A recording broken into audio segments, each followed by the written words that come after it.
what happens after you've gone and made disciples. And what happens next is you take care of each other.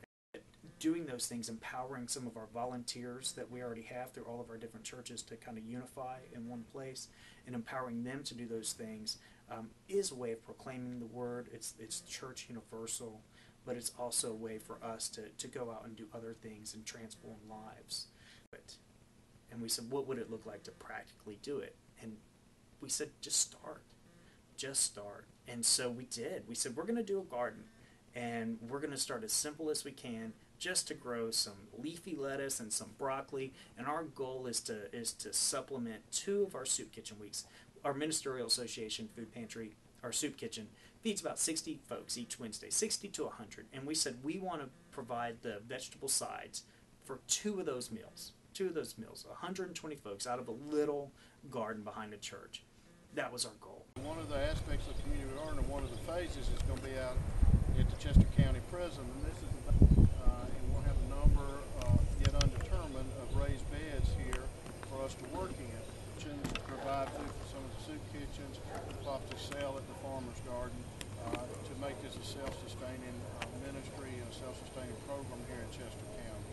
The self-development of people is a nationwide program through the Presbyterian Church USA, and its aim is to help impoverished people become self-sufficient. The committee decided to award the Chester County Ministerial Association a grant for $3,100, which we have given today. A fellow who works with the Springs Close, he was a board member, and he was retiring, going off the board. They gave him $5,000 to do with as he pleased, to give to any charitable foundation that he wanted to. He had $1,300 left over that he had to get rid of before the end of the year. And he said, I want you to have it. He heard through the wind. He called me and said, I want you to have this $1,300 to do this thing. And I was like, are you kidding? And it's been blessed like that the whole time. Williams with the Turning Point of Chester Incorporated. I also have the Christian Home for Men, where we actually have a compost that we're running for the program of feeding the hungry. Kids have taken it on as a project to do for us. They heard about me through the Career Center, through Debbie Parsons, who called and said, our kids need to do a service learning project. They have to have a certain amount of volunteer hours. We think this would be a perfect match between education and nutrition, and it really just meshes all together. And so they're going to grow this stuff. They're growing some broccoli for us right now that we're going to transplant this weekend. We were talking about what it looks like to get outside the walls of the church.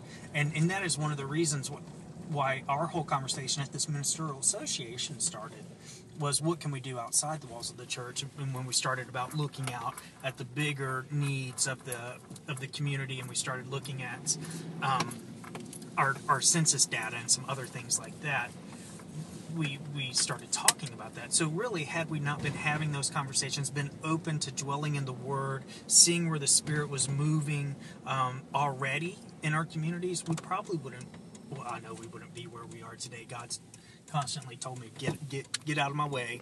I'm working, I'm taking care of this. It's not you, it's me, over and over again.